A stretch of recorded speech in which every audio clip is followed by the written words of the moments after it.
할렐루야. 우리 주변에 크신 은혜와 평강이 오늘 하나님께 나오신 모든 분들과 함께 하시기를 주님의 이름으로 축복합니다. 오늘 우리에게 주신 하나님의 말씀 출애굽기 34장 18절로 35절까지 말씀입니다. 출애굽기 34장 말씀 18절로 35절까지 말씀을 우리 같이 읽도록 하겠습니다. 너는 무교절을 지키되 내가 내게 명한 대로 아비월 그 기한에 7일 동안 무교병을 먹으라. 이는 내가 아비월에 애굽에서 나왔음이니라. 무릇 초태생은 다 내 것이며 무릇 내 가축의 수컷 처음 난 우양도 다 그러하며 낙의 첫 새끼는 어린 양으로 대속할 것이요 그렇게 아니하려면 그 목을 꺾을 것이며 내 아들 중 장자는 다 대속할지며 빈손으로 내 얼굴을 보지 말지니라. 너는 엿새 동안 일하고 제7일에는 쉴지니 밭갈 때에나 거둘 때에도 쉴지며 77절 곧 맥주의 초실절을 지키고 가을에는 수장절을 지키라. 너희 모든 남자는 매년 3번씩 주 여호와 이스라엘 하나님 앞에 보일지라. 내가 열방을 내 앞에 쫓아내고 내 지경을 넓히리니 내가 매년 3번씩 여호와 너희 하나님께 보이러 올 때에 아무 사람도 내 땅을 탐내어 엿보지 못하리라. 너는 내 희생의 피를 유교병과 함께 드리지 말며 유월절 희생을 아침까지 두지 말지며 너희 토지 소산에 처음 익은 것을 가져다가 너희 하나님 여호와의 전에 드릴지며 너는 염소 새끼를 그 어미의 젖으로 삼지 말지니라. 여호와께서 모세에게 이르시되 너는 이 말들을 기록하라. 내가 이 말들의 뜻대로 너와 이스라엘과 언약을 세웠음이니라 하시니라. 모세가 여호와와 함께 40일 40야를 거기 있으면서 떡도 먹지 아니하였고 물도 마시지 아니하였으며 여호와께서는 언약의 말씀 곧 십계를 그 판들에 기록하셨더라. 모세가 그 증거의 2판을 자기 손에 들고 시내산에서 내려오니 그 산에서 내려올 때에 모세는 자기가 여호와의 말씀하였음을 인하여 얼굴 꺼풀에 광채가 나나 깨닫지 못하였더라. 아론과 온 이스라엘 자손이 모세를 볼 때에 모세 얼굴 꺼풀에 광채남을 보고 그에게 가까이 하기를 두려워하더니 모세가 그들을 부르니 아론과 회중의 모든 어른이 모세에게로 오고 모세가 그들과 말하니 그 후에야 온 이스라엘 자손이 가까이 오는지라. 모세가 여호와께서 시내산에서 자기에게 이르신 말씀을 다 그들에게 명하고 그들에게 말하기를 마치고 수건으로 자기 얼굴을 가리었더라. 그러나 모세가 여호와 앞에 들어가서 함께 말씀할 때에는 나오기까지 수건을 벗고 있다가 나와서는 그 명하신 일을 이스라엘 자손에게 고하며 이스라엘 자손이 모세의 얼굴의 광채를 보는 고로 모세가 여호와께 말씀하러 들어가기까지 다시 수건으로 자기 얼굴을 가리었더라. 아멘. 기도하겠습니다. 고마우신 아버지 하나님, 이 아침에도 하나님의 은혜로 주의 사랑하는 백성들을 이 자리로 불러주시니 감사합니다. 우리에게 맡기신 이 한날을 살아갈 때에 나의 힘으로는 승리할 수 없사오니 오직 성령님의 능력을 구합니다. 이렇게 겸손으로 하나님의 은혜를 구하는 주의 백성들에게 약속하신 성령을 오늘도 허락하여 주시옵소서. 이 말씀을 통하여서 우리에게 새 힘을 공급하여 주옵시고 살아서 역사하시는 그 하나님과 동행하는 오늘 하루가 될 수 있도록 인도하여 주시옵소서. 오늘도 말씀을 통하여서 우리 안에 느헤미야 같은 부흥을 다시 한번 허락해 주실 것을 믿사오며 감사합니다. 이 모든 말씀을 사랑하신 예수님의 이름으로 간절히 기도합니다. 아멘. 우리 34장 우리 앞부분에도요, 다시 하나님께서 두 번째 언약을 주시고 새 언약을 세워주신 그 은혜가 나와 있습니다. 오늘 18절부터 35절까지는 보다 더 자세하게 하나님께서 어떻게 율법을 지키고 그들의 생활 강령을 말씀을 해주시는 겁니다. 그러면서도 에피소드가 있죠. 모세의 얼굴에 하나님을 봄으로 말미암아 광채가 넘치는 겁니다. 오늘 이 말씀을 통해서 오늘 우리에게 하나님께서 어떤 말씀을 주실지 한번 기대한 마음으로 같이 우리 말씀을 묵상했으면 좋겠습니다. 27절입니다. 27절이요. 여호와께서 모세에게 이르시되 너는 이 말들을 기록하라. 내가 이 말들의 뜻대로 너와 이스라엘과 언약을 세웠음이니라 하시니라. 아멘. 이제 모세를 통해서 하나님께서는 한 10가지 정도 이스라엘 백성들이 생활하면서 꼭 지켜야 될 것, 7일 동안 무교절을 지켜야 된다든지, 아니면 초태생의 가축의 수컷은 다 하나님 거라고 이야기한다든지, 뭐 여러 가지 나귀의 첫 새끼와 장자는 대속해야 된다든지, 이런 10가지 조항들을 하나님께서 이스라엘 백성들에게 말씀을 해주십니다. 지금 오늘 이 말씀들은 모세가 두 번째 시내산에서 40일 동안에 금식하면서 이 말씀을 좀 더 들은 거죠. 우리 27절에 그렇게 이야기를 하고 있지 않습니까? 어제도 말씀드렸습니다. 두 번째 은혜가 참 큽니다. 두 번째 은혜가 너무 귀합니다.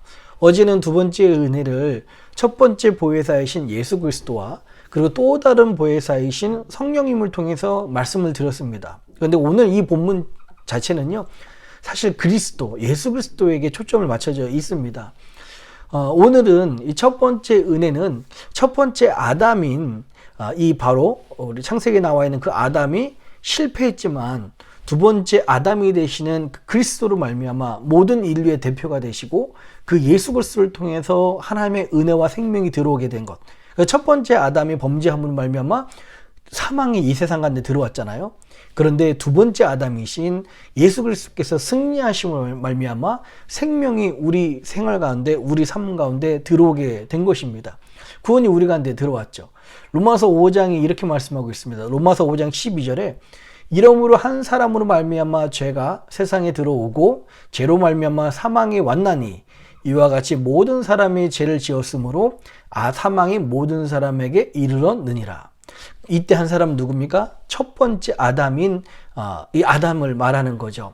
15절은 이렇게 말씀하고 있습니다. 그러나 이 은사는 그 범죄와 같이 아니하니 곧 한 사람의 범죄를 인하여 많은 사람이 죽었은즉 더욱 하나님의 은혜와 또한 한 사람 예수 그리스도의 은혜로 말미암아 선물이 많은 사람에게 넘쳤으리라. 아멘. 17절이요. 한 사람의 범죄로 인하여 사망이 그 한 사람을 말미암아 왕노릇 하였은즉 더욱 은혜와 의의 선물을 넘치게 받는 자들이 한 분 예수 그리스도로 말미암아 생명 안에서 왕노릇 하리로다. 아멘. 로마서 5장 17절에 대한 말씀입니다. 첫 번째 돌판이었던 그 첫 번째 아담이 실패했습니다. 그래서 사망과 죽음이 이 영적인 사망이잖아요. 이 땅 가운데 들어왔습니다. 그러나 두 번째 돌판이 우리에게 주어진 것처럼 두 번째 아담인 예수 그리스도께서 승리를 하셨어요. 그래서 우리는 지금 무엇을 누리고 있습니까? 영의 생명과 구원을 누리고 있는 은혜가 우리 가운데 있습니다. 그래서 예수님을 생각할 때마다 첫 번째 그 실패를 우리는 바라보게 되고요. 그 예수 그리스도의 은혜를 바라보게 됩니다. 예수님이 오늘도 우리와 함께 가시고 함께 하시고 우리에게 이런 귀한 생명의 은혜를 주신 줄 믿습니다. 첫 번째 아담은 실패했지만 두 번째 아담인 예수 그리스도에게는 우리에게 승리와 영광과 은혜를 부활을 주신 것입니다. 자, 그리고 29절부터 35절까지는요, 이제 하나님을 만난 모세의 얼굴에 광채가 비추는 그런 에피소드를 설명을 하고 있습니다. 29절 볼까요? 29절이요. 모세가 그 증거의 두 판을 자기 손에 들고 시내산에서 내려오니 그 산에서 내려올 때에 모세는 자기가 여호와의 말씀하였음을 인하여 얼굴 꺼풀에 광채가 나나 깨닫지 못하였더라 라고 그렇게 이야기를 하고 있습니다. 하나님께서 모세와 40일 동안의 그 금식기도 하면서 이 말씀을 나누고 귀한 교제를 나누게 되죠. 그래서 모세의 얼굴에 광채가 나기 시작합니다. 그 상태로 하산했는데 모세는 알지 못했다고 그렇게 이야기를 하고 있어요. 여기에서는 좀 한 가지 에피소드가 있습니다. 여기 피부에 광채가 난다, 얼굴 커플에 광채가 난다 라는 말은, 여기 광채란 말은 원어로 보면 카란이라는 뜻입니다. 근데 이 카란이란 말은 광채란 뜻도 있지만 또 한 가지 뜻도 갖고 있는데요, 그 뜻이 뭐냐면 뿔이라는 뜻이 있습니다. 그래서 사실 이 히브리어를 라틴어로 번역할 때 이것을 광채라고 번역해야 되는데 뿔이라고 잘못 번역한 거예요. 어떤 일이 일어났냐면, 중세의 성경에는, 그 라틴어 성경에는 모세가 하나님을 만남으로 말미암아 머리에 뿔이 났다라고 이렇게 표현이 되어 있습니다. 그래서 중세 시대 때 예를 들면 미켈란젤로의 모세의 상을 보면 모세의 이마에는 2개의 뿔이 나 있습니다. 그것이 이 광채를 이제 잘못 오역해서 뿔이라고 해서 이렇게 모세의 얼굴에 뿔을 난 그 중세시대 때 그런 예술가들과 표현들이 있습니다. 이게 간단하게 여러분들이 상식으로 아시면 좋을 것 같고요. 30절입니다. 아론과 온 이스라엘 자손이 모세를 볼 때 모세의 얼굴 꺼풀에 광채남을 보고 그에게 가까이 하기를 두려워하더니 라고 이야기하고 있어요. 왜 아론과 이스라엘 백성들은 모세의 그 얼굴 광채를 보고 가까이 하는 걸 두려워했을까요? 우리가 출애기 32장 말씀을 통해서 아론과 이스라엘 백성들이 금송아지를 만들어서 하나님께 범죄했지 않습니까? 이 금송아지를 만들게 했던 그 반역의 그 범죄의 주역이 아론이었어요. 그리고 그 일에 참여했던 사람들이 이스라엘 사람들이었습니다. 하나님의 임재를 보고서 그들이, 아론과 온 이스라엘 사람들이 감히 하나님을 두려워하기 시작한 것입니다. 하나님의 영광에 대한 경외감 때문에 모세가 그 광채 난 것을 두려워했을지 모르겠지만, 그들에게는 도둑이 제발 저린다고 저들이 범죄한 사실이 있기 때문에 하나님 앞에서 아론과 온 이스라엘 사람들이 모세를 가까이 하기 두려웠던 것입니다. 여러분, 오늘 이 모세의 광채를 조금 더 요약해서 말씀을 드리고 영적 의미를 한번 살펴보도록 하겠습니다. 지금 모세가 자신의 얼굴에 광채가 난 이유는 무엇입니까? 달이 마치 자기 스스로 빛을 낼 수 없지만 태양에 반사돼서 그 달빛이 굉장히 환한 것처럼 모세도요, 모세 스스로에게 거룩이 나타날 수 없습니다. 모세 스스로에게 빛이 나타날 수 없습니다. 그러나 하나님의 은혜를 체험하니까 모세에게 그 광채가 나고 그 얼굴에 빛이 난 것입니다. 금묵자흑이라는 말 좋아한다고 한번 말씀드린 적이 있습니다. 근주자적이란 말도 있는데요, 묵을 가까이 하면 몸이 검해질 수 있다는 겁니다. 빨간색을 가까이 하면 몸이 빨개진다는, 그 빨간 게 묻을 수 있다는 그런 뜻이죠. 여러분, 누구와 같이 있었는가가 참 중요합니다. 오늘 모세가 얼굴에 광채가 나는 그 3가지 요소가 있는데, 첫 번째는요, 누구와 같이 있었습니까? 저는 하나님과 함께 했었습니다. 모세는요. 그리고 무엇을 했습니까? 우리 27절에도 이야기했지만 금식하면서 하나님과 말씀을 나누고 하나님의 말씀을 들었습니다. 그리고 얼마나 오래 있었습니까? 40일 동안에 먹지도 않고 하나님과 온전히 집중하는 시간을 가졌습니다. 그랬더니 모세의 얼굴에 광채가 난다라고 그렇게 이야기를 하고 있어요. 여러분, 지금 우리가 무엇을 가까이 하고 있고, 그러니까 누구와 같이 있고, 우리가 무엇을 했고, 얼마나 오랫동안 그 일에 집중했는가에 따라서 우리 얼굴이, 우리 모습이, 우리 아우라라고 그러죠. 우리 분위기가 틀려집니다. 저는 소망하기는 우리 사랑하는 성도님들이 이 하나님과 함께 있고요, 그 하나님 은혜 가운데 거하고 하나님의 그 은혜를 긴 시간 체험함으로 말미암아 우리들에게도 그 은혜의 광채가 넘치시기를 주님의 이름으로 축복합니다. 마치 모세처럼 그런 밝은 빛은 낼 수 없지만 우리 성도님들 얼굴에 우리 하나님의 은혜로 웃고 힘들지만 어렵지만 살기 버겁지만 그럼에도 불구하고 역전시키시는 하나님, 나에게 약할 때 강함 되시고 나의 작은 소원에도 이루어 주시고 날 끝까지 포기하지 않으시는 그 하나님을 기억하며 그 하나님의 은혜를 기억하며 우리 얼굴에 모세의 광채 같은 은혜가 여러분들에게 있기를 주님의 이름으로 축복합니다. 어렵지만 웃고요, 감사하고요, 얼굴에 빛이 나는 거예요. 피부가 좋아서가 아닙니다. 하나님의 은혜를 받은 사람들이 기쁜 거예요. 기쁜 거예요. 그래서 여러분들이 바로 그리스도의 향기를 나타내고 바로 여러분들 그리스도의 편지다라고 감히 이야기를 할 수 있어요. 오늘 이 장면을 사도 바울은요, 고린도 후서에서 이렇게 말씀하고 있습니다. 고린도 후서 3장 3절에 보면요, 이렇게 말합니다. 너희는 우리로 말미암아 나타난 그리스도의 편지니 이는 먹으로 쓴 것이 아니요 오직 살아계신 하나님의 영으로 한 것이며 또 돌비에 쓴 것이 아니요 오직 육의 신비에 한 것이라. 지금 하나님의 편지가 모세였잖아요. 그 편지의 증거, 그 인이 무엇입니까? 모세 얼굴에 그 광채가 난 거예요. 그러나 돌판에 새겼습니다. 근데 오늘 우리에게 뭐라고 말씀하고 있어요? 우리가 바로 그리스도의 편지다라고 이야기하고 있습니다. 먹으로 쓴 것이 아니에요. 돌판에 쓴 게 아니에요. 오직 살아계시는 그 하나님의 영으로 우리에게 쓰신 겁니다. 마치 모세가 하나님을 만나고 얼굴 광채나는 사건을 보면서 우리가 바로 이 아침에 매일마다 하나님의 은혜를 체험하고 시작하면 얼굴에 비록 부족하고 비록 꽃처럼 향기롭지 않지만 비록 부족한 것 투성이지만 우리 얼굴에 하나님의 은혜가 나타날 수 있습니다. 그게 바로 우리가 그리스도의 편지고 살아계신 하나님의 영으로 쓴 그 편지다라고 이야기를 하고 있어요. 그래서 7절 8절에 이렇게 말하고 있습니다. 고린도 후서 3장 7절 8절이요. 돌에 써서 새긴 죽게 하는 의문의 직분도 영광이 있어 이스라엘 자손들이 모세 얼굴에 없어질 영광을 인하여 그 얼굴을 주목하지 못하였거든. 지금 오늘 출애굽기 34장 말씀 이야기하고 있지 않습니까? 하물며 영의 직분이 더욱 영광이 있지 아니하겠느냐라고 이야기합니다. 6절에 보면 하나님께서 우리를 뭐라고 말씀하시냐면 새 언약의 일꾼으로 부르셨다고 이야기를 하고 있어요. 우리가 바로 새 언약의 일꾼입니다. 그런데 이 새 언약의 일꾼은요, 우리가 그리스도의 편지가 되는 것이 그 일꾼의 일을 감당하는 거라고 오늘 본문은 고린도 후서 3장 말씀을 이야기를 하고 있는 것입니다.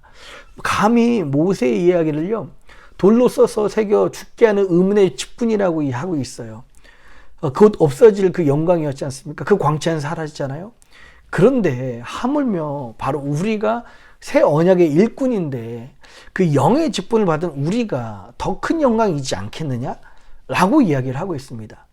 참 위대한 하나님의 사람이었던 모세보다 영의 직분을 맡은 하나님의 새 언약의 일꾼인 우리들의 은혜와 영광이 더 크다는 것을 사도 바울은 고린도 후서 3장에 대해서 이렇게 말씀하며 우리에게 설교를 그렇게 하고 있는 것입니다.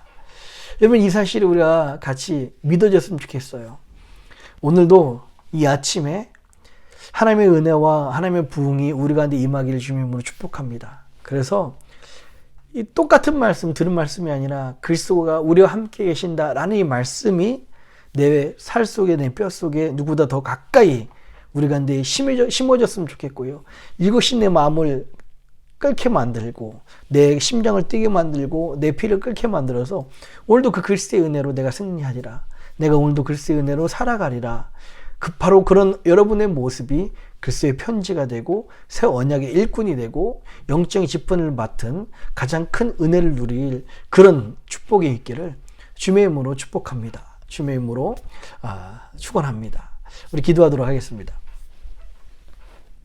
살아계신 아버지 하나님, 하나님 우리에게 귀한 새 언약의 일꾼의 직분을 맡겨주시니 감사합니다. 모세는 곧 없어질 그 영광을 누렸지만 우리는 그 새 언약의 일꾼으로서 영원히 없어지지 아니할 살아계신 하나님의 영으로 쓰임받은 그 하나님의 은혜를 누리고 있습니다. 바로 그 은혜 가운데 살아가는 것이 새 언약의 일꾼의 사명, 그리스도의 편지의 사명이라고 말씀하고 있습니다. 원하기는요, 오늘 주의 말씀 앞에 주의 은혜를 사모하며 무릎 꿇은 주의 백성들에게 하나님의 은혜를 오늘도 허락하여 주시옵소서. 저들이 그리스도의 편지가 되어서 그 얼굴에 영광이 넘치게 하시고 은혜가 넘치게 하시며 감사가 넘치게 하시고, 사람들이 이렇게 어려운데 왜 저 사람은 웃고 있을까? 저 사람은 날마다 감사함이 넘칠까? 하나님 바로 그리스도의 편지로서 이 역할들, 이 사명들을 감당하는 자들이 될 수 있도록 인도하여 주시옵소서.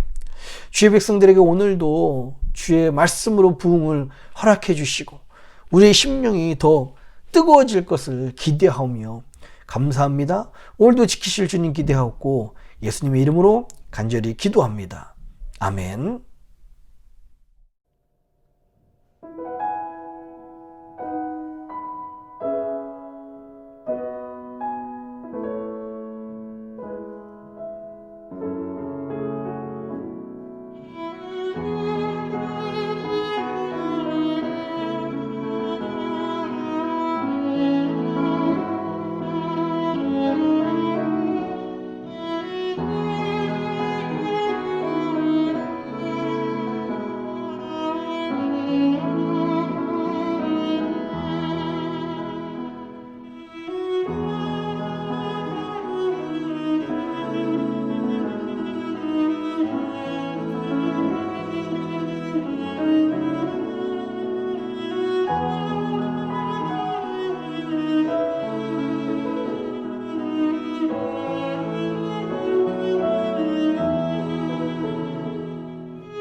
하늘에 계신 우리 아버지여, 이름이 거룩히 여김을 받으시오며 나라의 임하옵시며 뜻이 하늘에서 이룬 것 같이 땅에서도 이루어지이다.